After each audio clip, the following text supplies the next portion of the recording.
Welcome to NRI Well.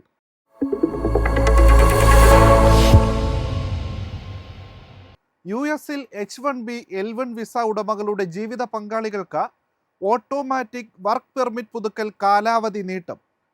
മികച്ച തൊഴിലാളികളെ കണ്ടെത്തുന്നതിന് തൊഴിലുടമകൾക്ക് വലിയ സഹായമാകും ഈ തീരുമാനം.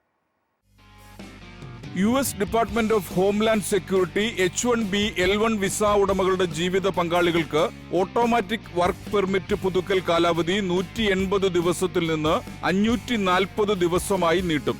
ജനുവരി 13 പ്രാബല്യത്തിൽ വരുന്ന ഈ മാറ്റം 2022 മെയ് 4 അതിനുശേഷമോ സമർപ്പിച്ച അപേക്ഷകൾക്ക് ബാധകമാണ്. പ്രോസസിംഗ് കാലതാമസം കാരണം ജോലി തടസ്സങ്ങൾ തടയാൻ പുതിയ നീക്കം ലക്ഷ്യമിടുന്നു. 2021 ജനുവരി മുതൽ അമേരിക്കൻ സമ്പദ് വ്യവസ്ഥ 16 ദശലക്ഷത്തിലധികം തൊഴിലവസരങ്ങളാണ് സൃഷ്ടിച്ചത്. ചില തൊഴിൽ അംഗീകാര രേഖകൾക്കുള്ള കാലയളവ് വർദ്ധിപ്പിക്കുന്നത് തൊഴിലിന് അർഹരായവരെ കണ്ടെത്താൻ സഹായിക്കും. രാജ്യത്തിന്റെ ശക്തമായ സമ്പദ് വ്യവസ്ഥയെ കൂടുതൽ ശക്തിപ്പെടുത്താനും ഇത് സഹായകമാകും. പുതിയ സർക്കാർ അധികാരത്തിലേറുന്നതോടെ ഈ വിപുലീകരണം പഴയപടിയാക്കാനാകുമോ എന്ന ആശങ്ക നിലനിൽക്കുന്നു. H-4 വിസ വർക്ക് പെർമിറ്റുകൾ റദ്ദാക്കാനുള്ള മുൻ നിർദ്ദേശം 2021 പിൻവലിച്ചിരുന്നു. അഭയാർത്ഥി എംപ്ലോയ്മെന്റ് ഓതറൈസേഷൻ ഡോക്യുമെന്റ് അപേക്ഷകളുടെ പ്രോസസ്സിംഗ് കാര്യക്ഷമമാക്കുന്നതിനും സർക്കാർ പദ്ധതിയിടുന്നു. കൂടാതെ അഭയാർത്ഥികൾക്കും പരോളുകൾക്കുമുള്ള എംപ്ലോയ്മെന്റ് ഓതറൈസേഷൻ ഡോക്യുമെന്റ് അപേക്ഷകളുടെ ഓൺലൈൻ പ്രോസസ്സിംഗും കാര്യക്ഷമമാക്കും. 2025 മുതൽ അന്താരാഷ്ട്ര വിദ്യാർത്ഥികൾക്കായി ഇറ്റലി പുതിയ വിസ നിയമങ്ങൾ അവതരിപ്പിക്കുന്നു. വിദേശ വിദ്യാർത്ഥികൾക്ക് പുതിയ നിയമങ്ങൾ വലിയ ബാധ്യതയാകുമെന്ന വിലയിരുത്തൽ. ജനുവരി 10 മുതലാണ് പുതിയ വിസ നിയമം പ്രാബല്യത്തിൽ വരുന്നത്. 90 ദിവസത്തിൽ കൂടുതൽ ദൈർഘ്യമുള്ള പ്രോഗ്രാമുകളിലെ വിദ്യാർത്ഥികൾ ഉൾപ്പെടെ ടൈപ്പ് ഡി വിസയ്ക്കുള്ള അപേക്ഷകർക്കാണ് പുതിയ നിയമം ബാധകമാകുക. ഇറ്റാലിയൻ കോൺസുലേറ്റുകളിൽ വിരലടയാളത്തിനായി വ്യക്തിഗത അപ്പോയിന്റ്മെന്റുകൾ ഇത്തരം വിസ അപേക്ഷകർ എടുക്കേണ്ടതാണ്.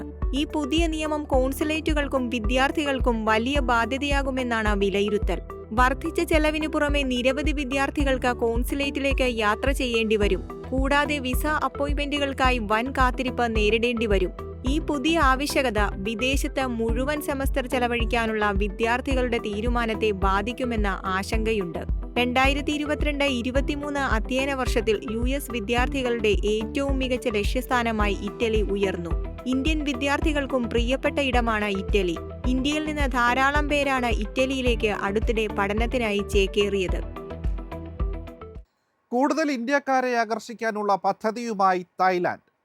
പുതുവർഷം മുതൽ ഇന്ത്യൻ യാത്രക്കാർക്കായി ഈ വിസ ആരംഭിക്കുകയാണ് രാജ്യം. പുതുവർഷം മുതൽ ഇന്ത്യൻ സഞ്ചാരികളെ സ്വാഗതം ചെയ്യാൻ ഈ വിസ ഉറപ്പു നൽകുകയാണ് തായ്ലൻഡ്.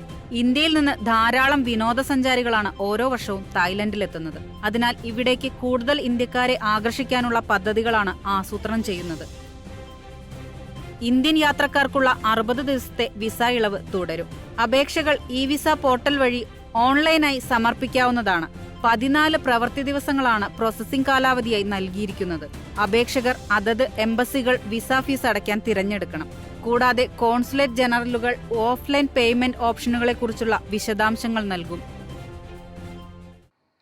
UAE-ൽ പ്രവർത്തിക്കുന്ന ബഹുരാഷ്ട്ര കമ്പനികൾക്ക് പുതിയ നികുതി ഏർപ്പെടുത്തി. ജനുവരി 1 മുതൽ വൻകിട മൾട്ടിനാഷണൽ കമ്പനികൾ 15% നികുതി നൽകേണ്ടി വരും.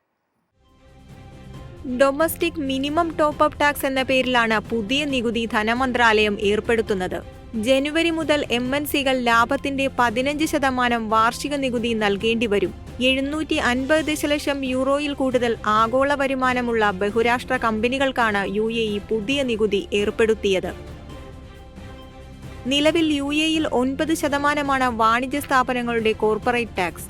4 സാമ്പത്തിക വർഷത്തിൽ 2 വർഷം 750 മില്യണോ അതിൽ കൂടുതലോ യൂറോ കൂടുതൽ ആഗോള വരുമാനമുണ്ടാക്കുന്ന MNC-കളാണ് പുതിയ നികുതി നൽകേണ്ടി വരിക. നികുതി സംബന്ധിച്ച കൂടുതൽ വിവരങ്ങൾ ധനമന്ത്രാലയം പിന്നീട് പുറത്തുവിടും. UAE-ലെ നികുതി രംഗം ആഗോളതലത്തിൽ സുതാര്യമാക്കാനും കമ്പനികളുടെ മത്സരക്ഷമത പ്രോത്സാഹിപ്പിക്കാനുമാണ് പുതിയ നികുതി ലക്ഷ്യമിടുന്നത്. സമ്പന്നരായ കുടിയേറ്റക്കാരെ ലക്ഷ്യമിട്ട ന്യൂസിലാൻഡ്. ഇവരെ ആകർഷിക്കുന്നതിനായി ഗോൾഡൻ വിസ ചട്ടങ്ങളിൽ മാറ്റം വരുത്താനാണ് സർക്കാർ നീക്കം. ന്യൂസിലൻഡിൽ നിക്ഷേപം നടത്താൻ സാധ്യതയുള്ള സമ്പന്ന കുടിയേറ്റക്കാരെ ആകർഷിക്കുകയാണ് സർക്കാരിന്റെ ലക്ഷ്യം. ഇത്തരക്കാർക്ക് കൂടുതൽ ആനുകൂല്യങ്ങൾ നൽകി ഗോൾഡൻ വിസ ചട്ടങ്ങളിൽ മാറ്റം വരുത്തും. ആക്റ്റീവ് ഇൻവെസ്റ്റർ പ്ലസ് വിസ വഴി എത്തുന്നവരുടെ എണ്ണം ഗണ്യമായി കുറഞ്ഞതിനെ തുടർന്നാണ് നിക്ഷേപകരെ ആകർഷിക്കാനുള്ള സർക്കാരിന്റെ പുതിയ നീക്കം. 2022 നടത്തിയ പരിഷ്കാരങ്ങൾക്ക് ശേഷമാണ് ആക്റ്റീവ് ഇൻവെസ്റ്റർ പ്ലസ് വിസ വഴി എത്തുന്നവരുടെ എണ്ണത്തിൽ കുറവുണ്ടായത്. കഴിഞ്ഞ 2 വർഷത്തിനുള്ളിൽ 35 അപേക്ഷകൾക്ക് മാത്രമാണ് സർക്കാർ അംഗീകാരം നൽകിയത്. വിദേശ നിക്ഷേപ അപേക്ഷകൾ വേഗത്തിലാക്കാൻ സർക്കാർ ഇതിനകം തന്നെ പരിഷ്കാരങ്ങൾ നടപ്പിലാക്കി തുടങ്ങിയിട്ടുണ്ടെന്ന് ധനമന്ത്രി നിക്കോള വില്ലിസ് പറഞ്ഞു. രാജ്യത്തിന്റെ സാമ്പത്തിക ലക്ഷ്യങ്ങൾ കൈവരിക്കുന്നതിന് വിദേശ മൂലധനം ആവശ്യമാണ്. അടുത്ത വർഷം നിയമനിർമ്മാണത്തിൽ മാറ്റം വരുത്തുമെന്നും വില്ലിസ് പറഞ്ഞു. നിക്ഷേപക കുടിയേറ്റക്കാർ പണം മാത്രമല്ല, നെറ്റ്വർക്കുകൾ, വൈദഗ്ധ്യം, അനുഭവം, ആശയങ്ങൾ എന്നിവ കൂടിയാണ് കൊണ്ടുവരുന്നതെന്നും അവർ പറഞ്ഞു. ഗൾഫ് മേഖലയിലെ ഔദ്യോഗിക വിവരങ്ങളുമായി NRI ഡെസ്ക്.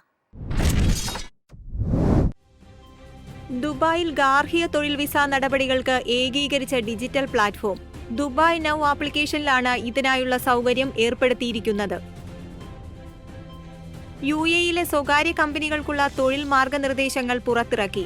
ഒരാളെ ജോലിക്കെടുക്കുന്നതിന് മുമ്പ് അയാളുടെ ജോലിയുടെ സ്വഭാവം, ഡ്യൂട്ടി സമയം, വേതനം, ആനുകൂല്യങ്ങൾ എന്നിവയടങ്ങിയ ഓഫർ ലെറ്റർ നൽകണം.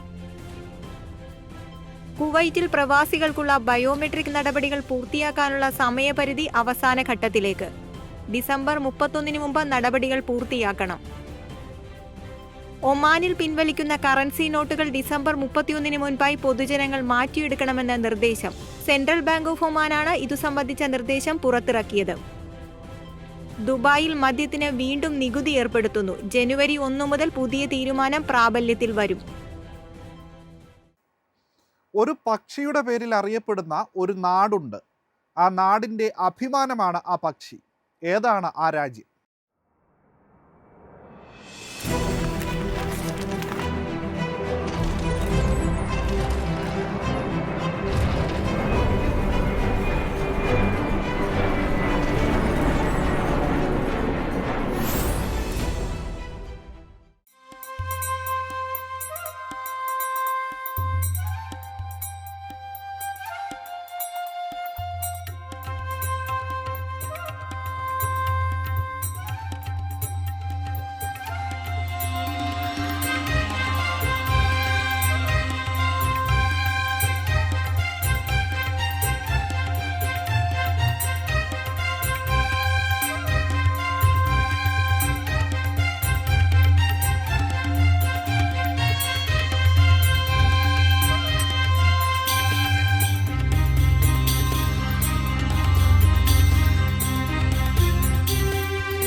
ഇനി NRI വേൾഡിൽ അവസാനമായി ഡിഷസ്.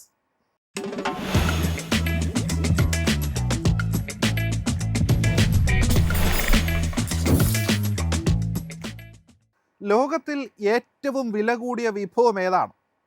അപൂർവങ്ങളിൽ അപൂർവമായ ഡിഷ്. ഇതൊരു മത്സ്യവിഭവമാണ്. വില എത്രയെന്നറിയുമോ? 7 ലക്ഷം മുതൽ 13 ലക്ഷം രൂപ വരെ.